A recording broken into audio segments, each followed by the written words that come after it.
तो share screen. तो इसको, इसकी जो हिंदी है उसको कहते हैं पतली फिल्म के द्वारा व्यतीकरण। हिंदी लिख देता हूँ।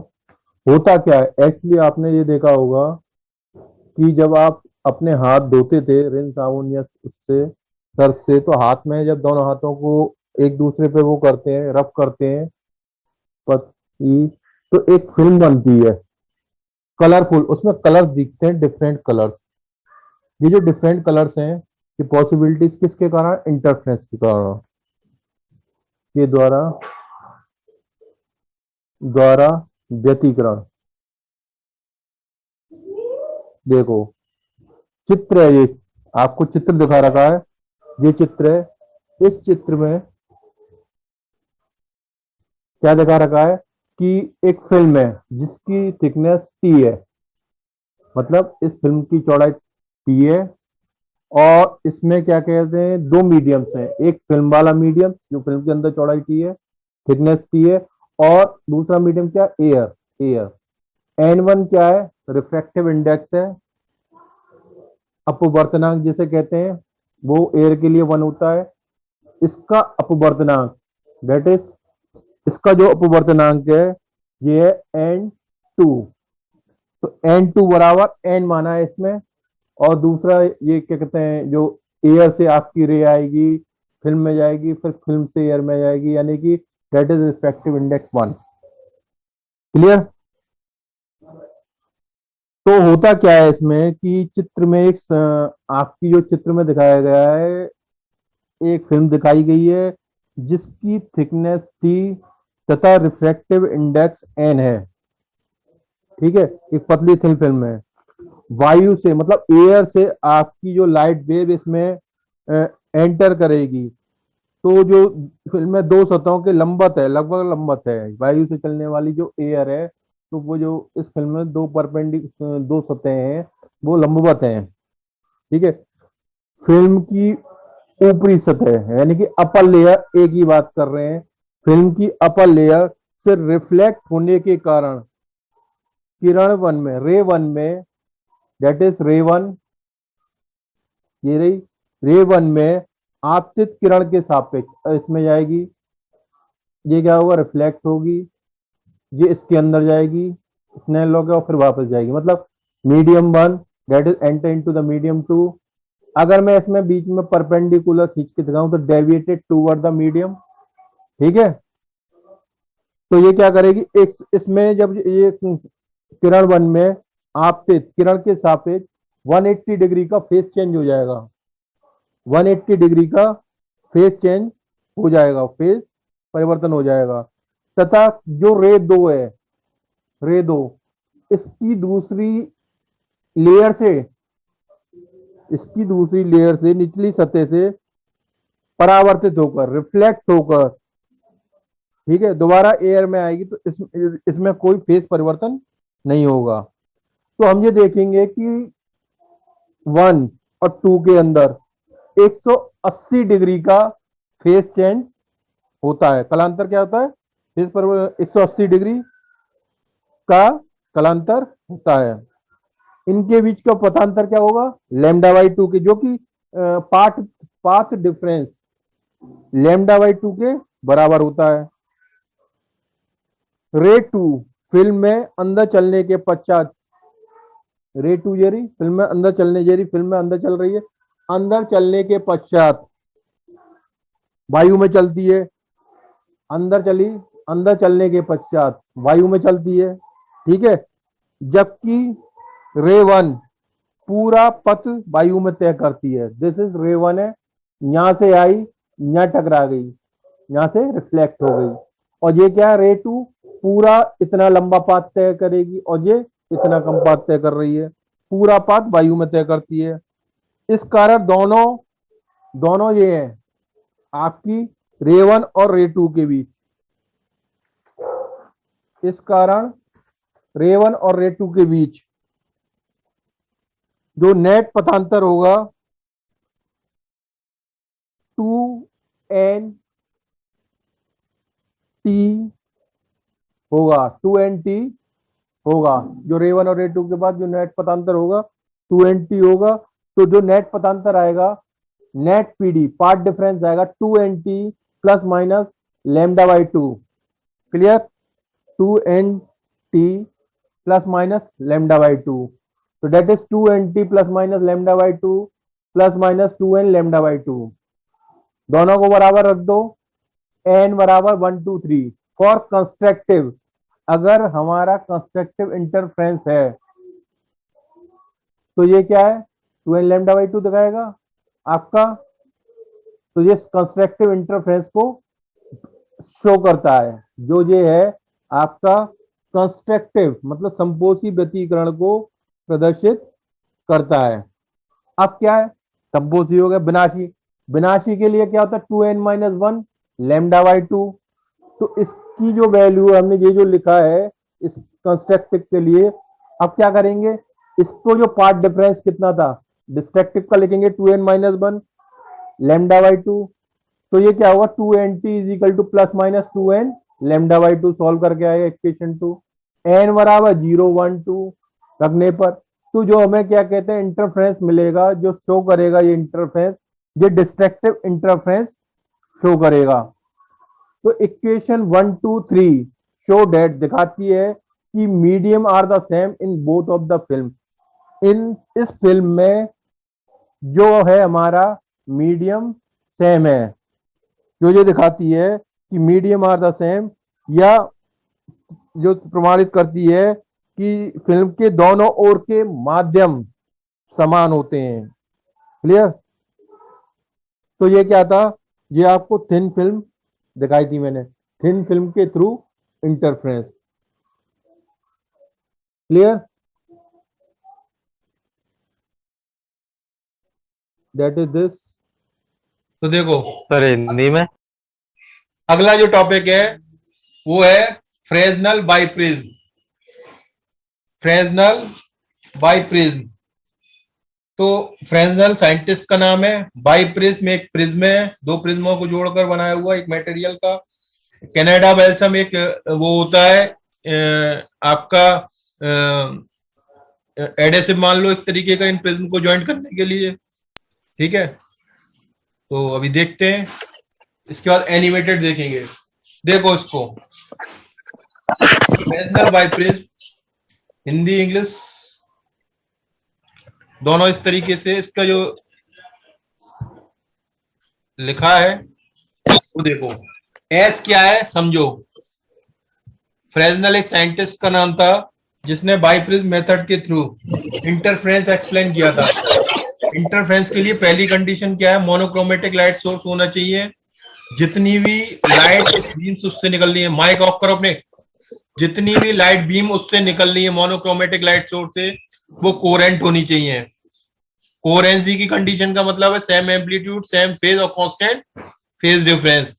इस तीन लाइनों को रट लो, 3 4 लाइनें ये 3 नंबर दिला देती हैं। ठीक है, कभी कभी पूछ लेते हैं 3 नंबर में क्या होता है। अब बात करते हैं आगे, तो समझो होता क्या है।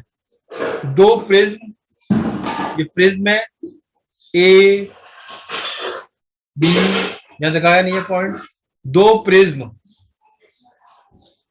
ठीक है, दो प्रिज्म होते हैं जो बेस, ये बेस है इसका बेस, बी दिखा रखा बेस, बेस से जुड़े होते हैं, बेस से जुड़े होते हैं। इसमें बीच में लाइन दिखा रखी है मैंने, ये रही यहां, जो आधार से जुड़े होते हैं।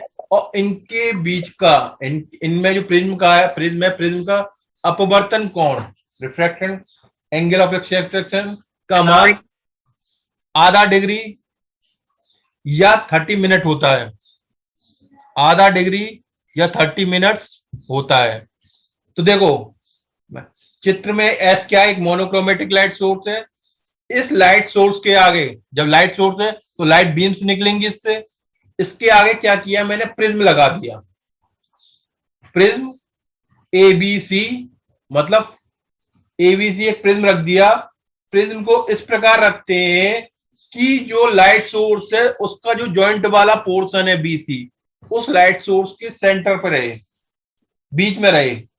क्लियर?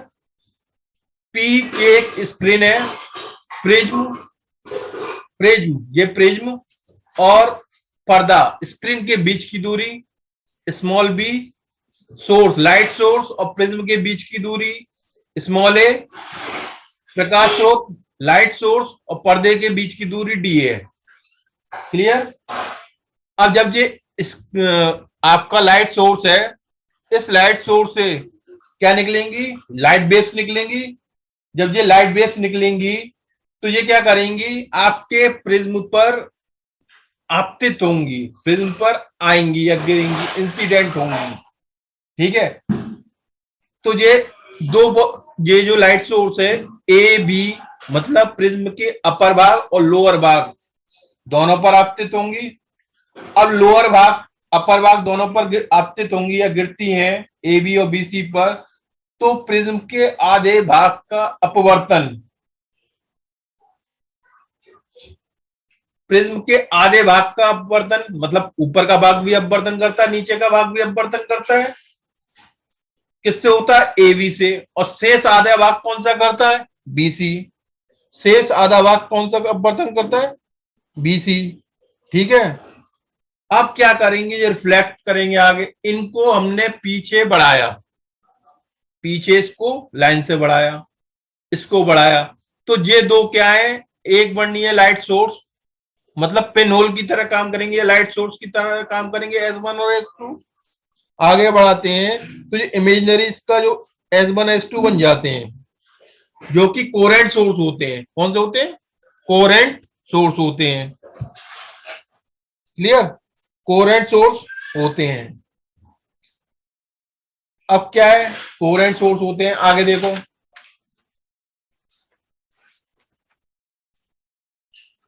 कोरेंट सोर्स की बात कार्य करते हैं। S1 व S2 से डाइवर्स होने वाली शंकु एम एस के व N2P परस्पर सुपर इम्पोज होते हैं। एम S1 के, देखो एम S1 के तथा अगला देखो एम S1 के, एम S1 के तथा आपका कौन सा आया, NS2P एक दूसरे पर क्या है, एक वर्णीय कला सोर्स की भांति, मतलब कोरेंट सोर्स की भांति व्यवहार करते हैं। ठीक है। और एक दूसरे पर ये क्या है, सुपर इम्पोज होते हैं, अध्यारोपित होते हैं। ये जो ओवरलैपिंग आती है इनके, जिस एरिया में ओवरलैपिंग आती है, इस ओवरलैपिंग जो है, ओवरलैपिंग एरिया में इंटरफ्रेंस या आपकी फ्रिंज बनती है, इस एरिया में फ्रिंज बनती है। ओवरलैपिंग एरिया ये है, फ्रिंज बनती है। इस जो एरिया में जो फ्रिंज बनेंगी ओवरलैपिंग एरिया में, या जो फ्रिंज की जो इस एरिया में बननी है, उनकी जो चौड़ाई, इस एरिया में जो फ्रिंज की चौड़ाई है और इस एरिया, इसके बाहर वाले एरिया में जो चौड़ाई है, ठीक है। देखो इसके अंदर जो ये जो फ्रिंज बनेंगी, इनकी जो चौड़ाई है, विड्थ है, विड्थ समान होगी, विड्थ यानी फ्रिंज की चौड़ाई बराबर, तथा इससे बाहर इस वाले एरिया में बनने वाली फ्रिंज की चौड़ाई अधिक होगी। ठीक है। इस वाले एरिया में बनने वाली फ्रिंज की चौड़ाई मतलब MN जो ओवरलैपिंग एरिया है, वहां हमारी फ्रिंज कैसी बनेगी, समान चौड़ाई की। और MN से बाहर जो हमारा ओवरलैपिंग एरिया नहीं है, फ्रिंज तो बनेंगी पर उनकी चौड़ाई अधिक होगी। ठीक है। अब देखो प्रिज्म की सहायता से, इस प्रिज्म की सहायता से क्या ज्ञात करना, तरंग दैर्घ्य ज्ञात करना। ये चित्र बना रखा है मैंने,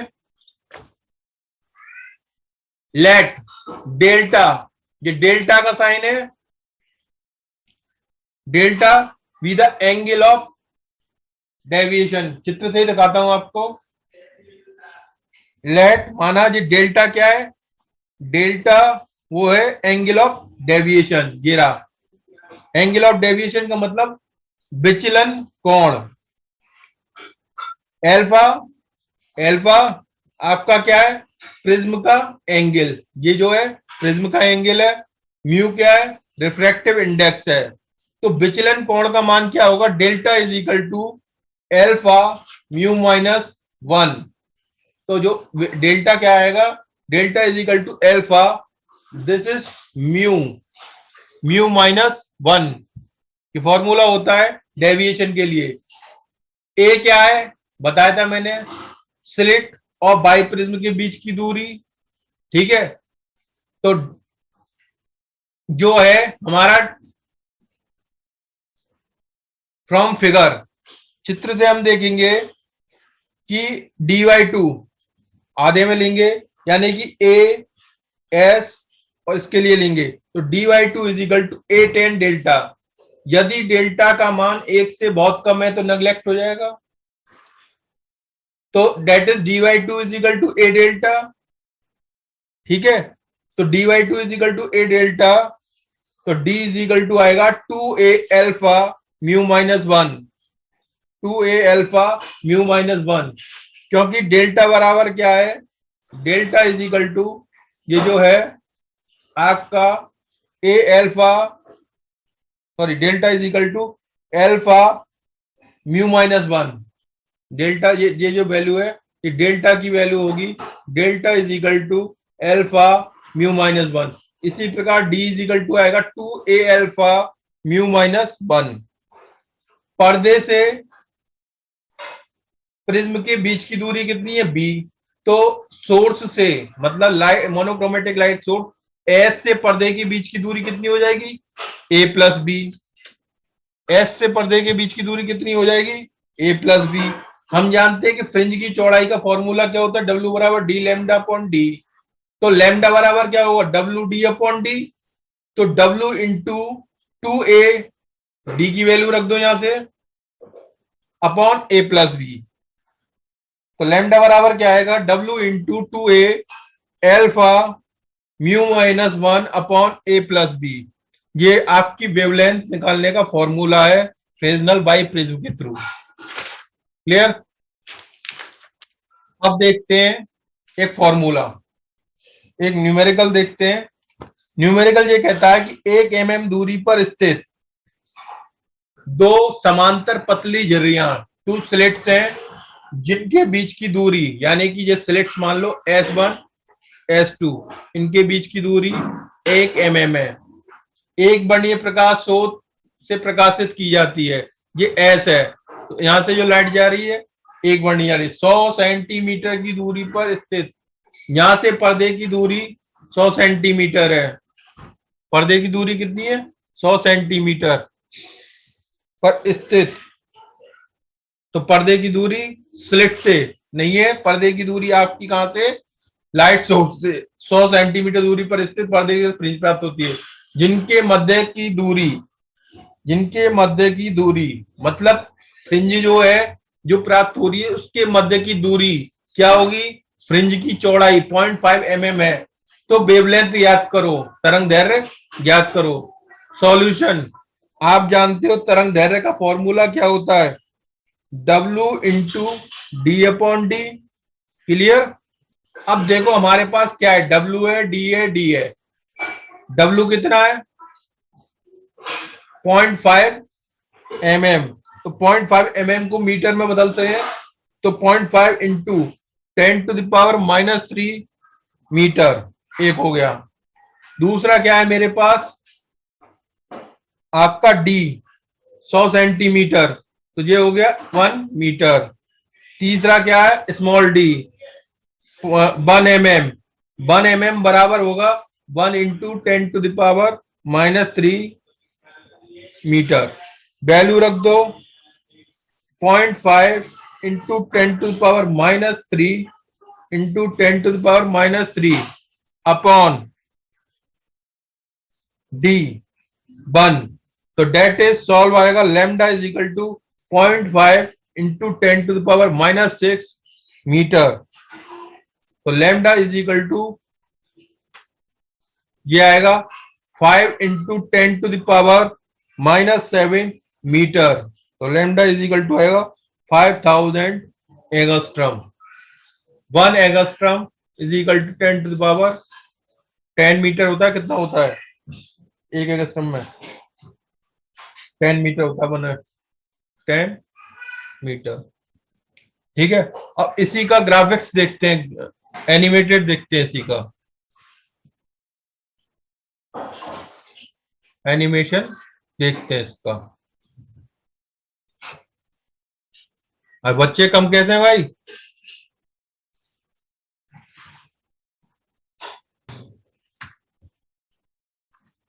फैजल भाई प्रिज्म आपको क्या दिख रहा है? एक प्रिज्म दिख रहा है। ये एक प्रिज्म है, देखो यहां से देखते हैं। ये एक प्रिज्म है जो दिखाया गया इस तरीके से, ये रहा। तो ये क्या है? दो प्रिज्मों को जोड़कर, ये प्रिज्म है, दो प्रिज्मों को जोड़कर बनाया गया है। ठीक है, दो प्रिज्मों को जोड़कर बनाया गया है ये। अब ये क्या है? मोनोक्रोमेटिक लाइट सोर्स से इससे बीम जा रही है, बीम जा रही है। तो इन शॉर्ट में ही समझाता हूं तुम्हें। जब मोनोक्रोमेटिक लाइट सोर्स से बीम जा रही है इसमें से, बाकी का सबको बता दिया। ये सामने स्क्रीन है, स्क्रीन सामने क्या है? स्क्रीन सामने क्या है? ये स्क्रीन। स्क्रीन पर आपको ये दिख रहा है, ये लाइट जो जा रही है इस प्रिज्म का एंगल है, एंगल ऑफ डेविएशन ये यहाँ दिखा रखा है अल्फा। ठीक है। और आपको क्या कहते हैं, ये लाइट सोर्स है, इसको पीछे बढ़ा के अभी दिखाएंगे एनिमेशन में। तो ये स्क्रीन पर हम देख रहे हैं, ये क्या है? ओवरलैपिंग एरिया था। ये देखो स्क्रीन दिखा रखी है, ओवरलैपिंग एरिया था। Overlapping area that is this. ये देखो ये जो ओवरलैपिंग एरिया दिखाया था आपको पर्दे पर, ये वाला ओवरलैपिंग एरिया था। कलर कहां गया इसका? Colour light. ठीक है।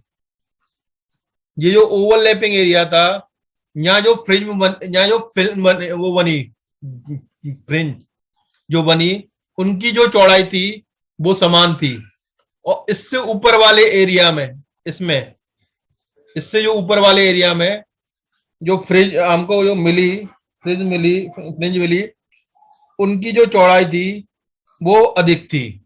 यानी कि इनकी चौड़ाई देखो, आपको जो दिख रही है ये फ्रिंज है, इसकी चौड़ाई और इसकी चौड़ाई, जो ओवरलैपिंग एरिया की जो फ्रिंज बननी चौड़ाई, इनकी चौड़ाई तो सेम है, विड्थ जिसे कहते हैं। और इसकी जो चौड़ाई है इसकी चौड़ाई से अधिक है, यानी कि अधिक चौड़ाई है इसकी, मैक्सिमम है, मोर है जिसे कहते हैं। ठीक है। अब ये देखो ये क्या बना, इन्होंने इसको वो किया लाइट सोर्स, एक वर्णीय प्रकाश स्रोत या कोरेंट सोर्स मिल गया पीछे बढ़ा के, S1 S2। This is the monochromatic light source. ये दूरी मैंने दिखाई थी D। ये दूरी ये दूरी जो थी आपकी D थी, यहां से लेके यहां तक। ठीक है। और यहां से यहां तक की दूरी क्या कहते हैं आपकी, ये A थी। ये दूरी V थी, दिखाई दी है। और ये टोटल डिस्टेंस यहां से लेके यहां तक की आपकी जो यहां से लेके यहां तक की डिस्टेंस थी लाइट सोर्स से स्क्रीन तक की, वो कैपिटल D थी। जो D बराबर क्या हुई? A+V हुई। A+V हुई। तो ये हमने इस तरीके से दिखाया। अब आगे देखते हैं। ठीक है।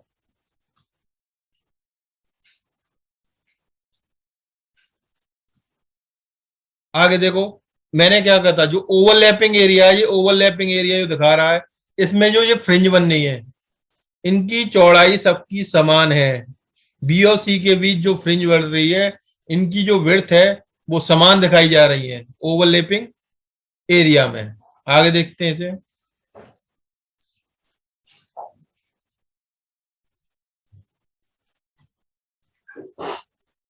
सेम वही है, देखो दिखाया इन्होंने, ये फ्रिंज विड्थ दिखाई है, फ्रेजल बाई प्रिज्म दिखाया ये, ठीक है। इस तरीके से आपको ये फ्रेजल ने क्या करा था, बाई प्रिज्म के थ्रू इंटरफ्रेंस पैटर्न बताया था, इंटरफ्रेंस पैटर्न, फ्रिंज बताई थी कि फ्रिंज बनती है, ठीक है। तो ये था फ्रेजल बाई प्रिज्म आपका एक्सपेरिमेंट। इनके बीच का एंगल ऑफ डेविएशन दिखाया ये आपका, ये एंगल जो इसका है दैट इज अल्फा, ये जो एंगल दिखाया है इसने S1, और ये आपका थीटा दिखाया है, ठीक है। ये डेल्टा दिखाया है, जो दिखाया है दैट इज डेल्टा, ये नहीं है delta, it is clear drawing, delta आपका एंगल ये है, दैट इज दिस डेल्टा, ठीक है। बाकी का आपको मैं दिखाई चुका हूं, लिख के बता चुका हूं डेरिवेशन क्या है।